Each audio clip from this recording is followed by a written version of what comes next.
That one's got a bit of a South African feel. That one is a fave featured by Davido. That one is titled Kante. It takes us to 10 minutes past 10 o'clock Central African time. What are your thoughts on cultural appropriation in the name of cultural exchange? Do you think we do that harshly? Give us your thoughts. Just after the break, we'll have our debate. Do stay with us. Ukatili wa kijinsia unaharibu maisha na kutenga jamii. Hutokea nyumbani, shuleni, kazini na mara nyingi kwa ukimya. Lakini hauwezi kuendelea. Ukiona, ongea. Ikiwa unaumia, funguka, kwa sababu kutofanya lolote sio chaguo. Sikiliza vituo vyote 19 vya redio kuanzia Jumatano ya tarehe 23 Julai kwenye mijadala, ushauri, tamthilia, maonyesho ya elimu na mahojiano na wataalamu, manusura, watunga sheria na nchi nzima iliyoathirika na ukatili wa kijinsia kwenye vituo vyako pendwa vya redio. Piga simu 0800 428 428 ili kuripoti unyanyasaji au kupata msaada. GBV ikomeshwe na wewe. Ujumbe huu umeletwa kwenu na shirika la SABC. Palesa and Benjamin fuel your day with fresh African perspective on Channel Africa. Is cultural exchange being policed too harshly in the name of appropriation? What was once celebrated as a natural and enriching form of cross-cultural interaction is now at times subject to controversy. Has the effort to prevent appropriation gone too far, stifling dialogue, creativity, connection in the process, or are these boundaries essential for protecting the history and also the integrity of marginalized cultures? To help us on this one, we're joined by Dr. Denise Kamyuka, who is a North America-based sports scholar and life coach. We also have Dr. Kiani, who is a leadership, racial equity, and social impact consultant. Thank you, Dr. Denise. Thank you, Thandi, for joining us. Hi, good to be here. Yes, it's a pleasure to be here. Fantastic. Dr. Denise, tell us a little bit of your opening views about what you think about this question. Is cultural exchange being policed too harshly in the name of appropriation? Right. Yeah, I do think that policing of cultural exchange, particularly if it comes in the form of appropriation and genocide, or cultural genocide or cultural colonization, which is, I believe, is absolutely happened. Yes, that there is a space for that, but over policing of cultural exchange really does stifle, as you mentioned, a lot of things like creativity and a lot of beautiful artworks and a lot of beautiful IP that has come out of actually cultural exchanges would never see the day of light. So the likes of Beyonce's Black is Love or Black is King or Avatar movies or K-pop. There's just a lot of great art out there that really wouldn't have seen the light of day had there not been this exchange of cultures. Yeah, you have a good point there because it's like an inspiration point where maybe an idea springs from and brings fruit to so many different directions, isn't it, Doctor? Mm-hmm. Definitely. And so when we talk of policing, there's definitely things that we should police. I do believe we should police cultural genocide. I do believe we should police cultural colonization. But there's also a very fine and definite intent behind that is easy for us to pinpoint. It's actually very overt. Whereas with cultural exchange, you can't really tell if what somebody's intent was, right? And just like in law, it's hard to prove intent. So by policing our cultural exchange, we are really, in many cases, it becomes a tool for exclusion. All right, let me bring Thandi into this conversation. Thandi, your take on this one? So I don't think we're policing it too harshly. First of all, I think in a polarized world, our best tools in our toolbox is actually to foster cultural exchange. But we need it, and it's important to surface as many different humanities and voices to really understand the vastness of the human experience. But and in a perfect world, we could just do that, but we don't live in a perfect world. And we do have dominant cultures globally. And dominant cultures, I mean the cultures that wield more power and influence. So it's in the belief systems, the language, the ways of behaving that's perceived as a norm, and that's imposed on minoritized cultures through culture, economic, social, political power. And we see that institutionally right now very clearly that a variety of systems of power involving legal and policy suppression, for example, in the UN or in financial institutions, whatever, between the global north and global south. And majority culture really perpetuates a set of values and patterns of behavior. And we all exist in that space, also the creative sector, any person with a relation to another person. And that's really the essence of cultural appropriation. It's the adaptation of views and of minoritized cultural elements by members of dominant cultures where practices and artifacts or music or performances, whatever, it kind of exists outside its original context. And I really think we need to be harsh on cultural appropriation because it erases history and it can really perpetuate powers of oppressive structures. And that in that sense, it can erase a people, and in its more extreme form, of course, it can help, the whole debate on, historical artifacts coming home to the African continent. How can these savages ever take care of the things that they created themselves? It's really a way of, it's really a way to support the oppressive structures that there are at be in the world today. So it can be a dangerous path not to police it harshly enough. I mean, how would it then be harmful to the original culture where it's appropriated from, Thandi? So I think in many ways you see it in so many things, but I think unfortunately we've been taught to hate our heritage often. And we then, in that kind of system, we love and consume it as part of this capitalistic value chain when it's appropriated and sold back to us. So in a way, we buy our own inventions. And it's only when it's kind of being whitewashed or greenwashed or pinkwashed or whatever washed that we are actually like, oh, it's my heritage is good enough.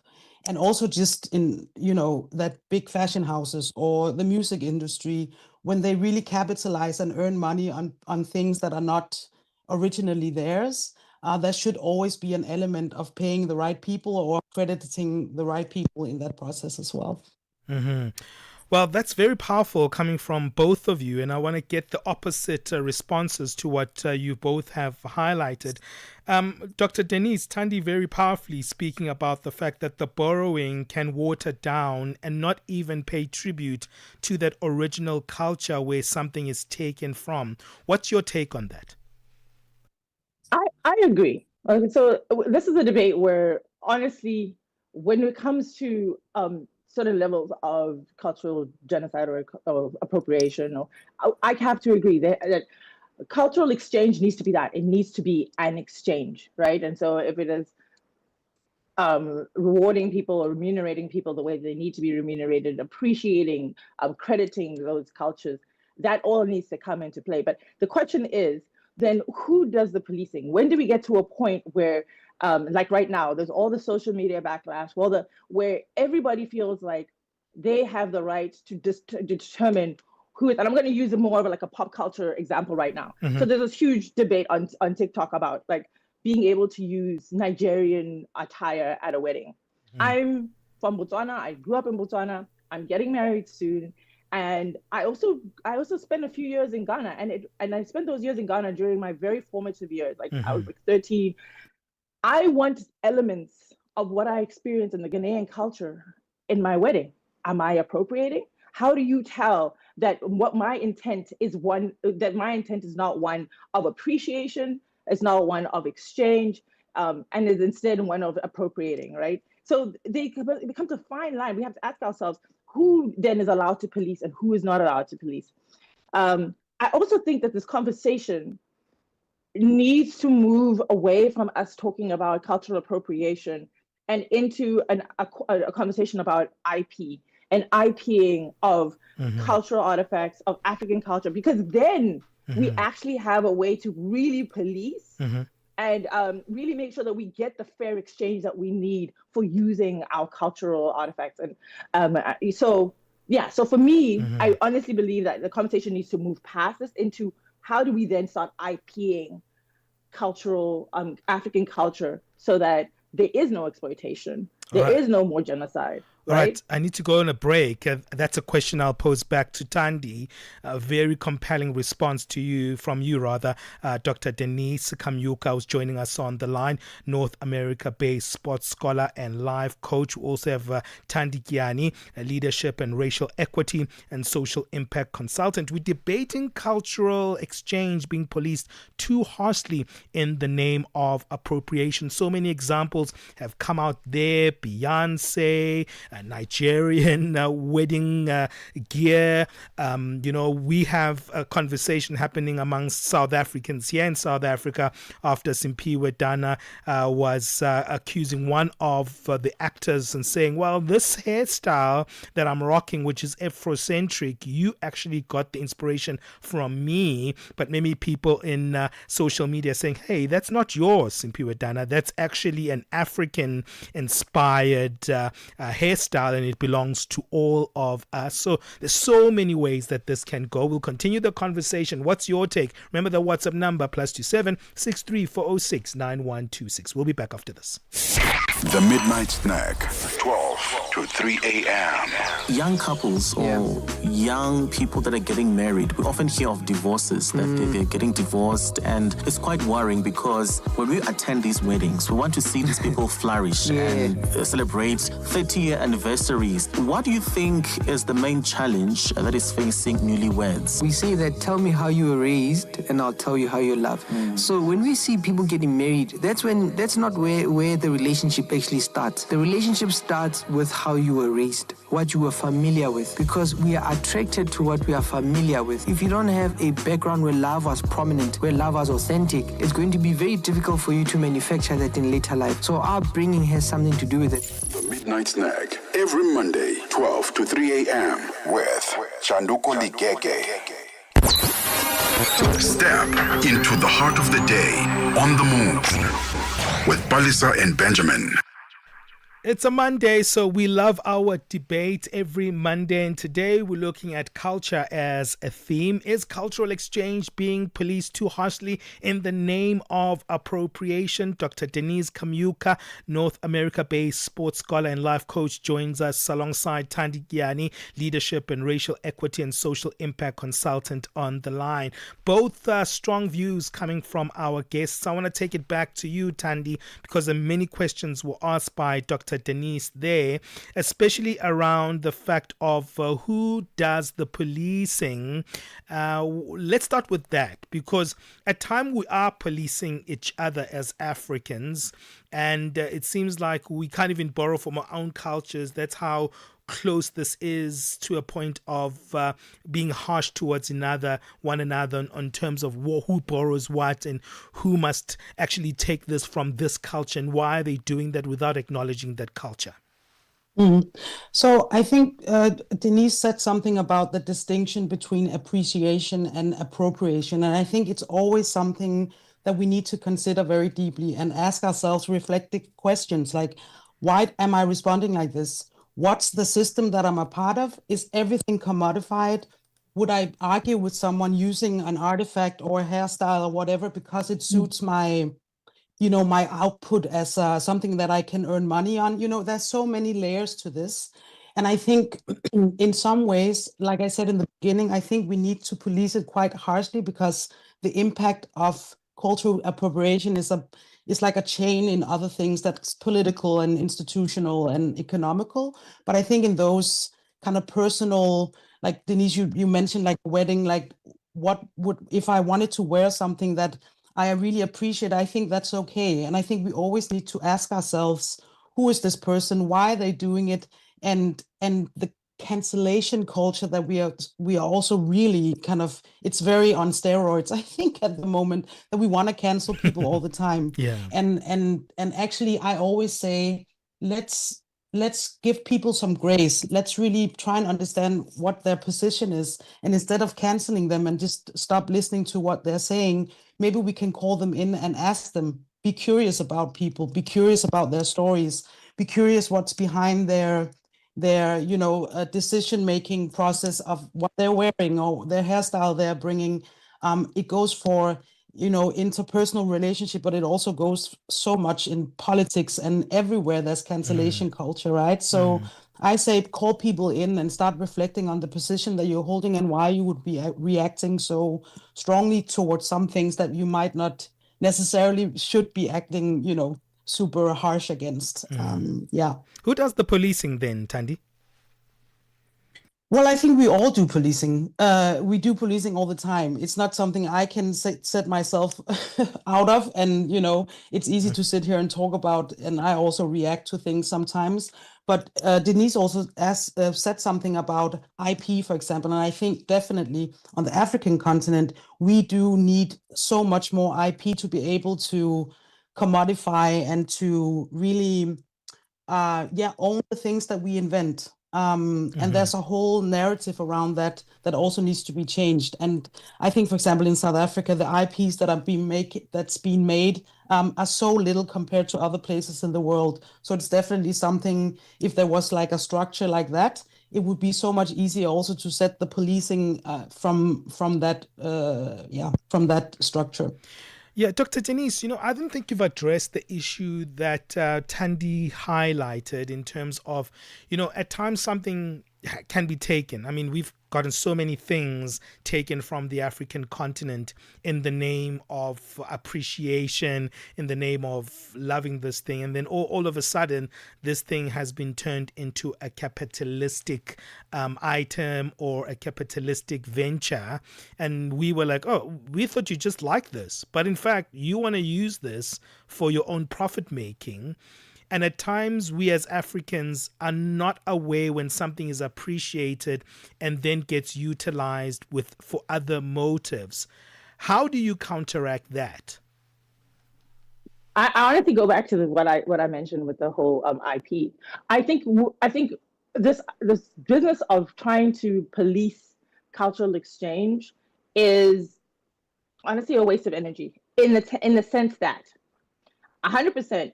There are artifacts out there like Benin bronzes that have been, taken from Nigeria and that need to be returned. There's 100%. There's and when we talk about like taking things for appreciation, if we're talking realistic and we're talking like really candidly about that, that wasn't the case. These things were taken as claims on our culture, as claims on our land. These things were taken as part of the colonizing machine, right? And so the intent there was never to appreciate, right? And so for those things, yes, we need repatriation. We need those things brought back. We need reparations. That is 100%.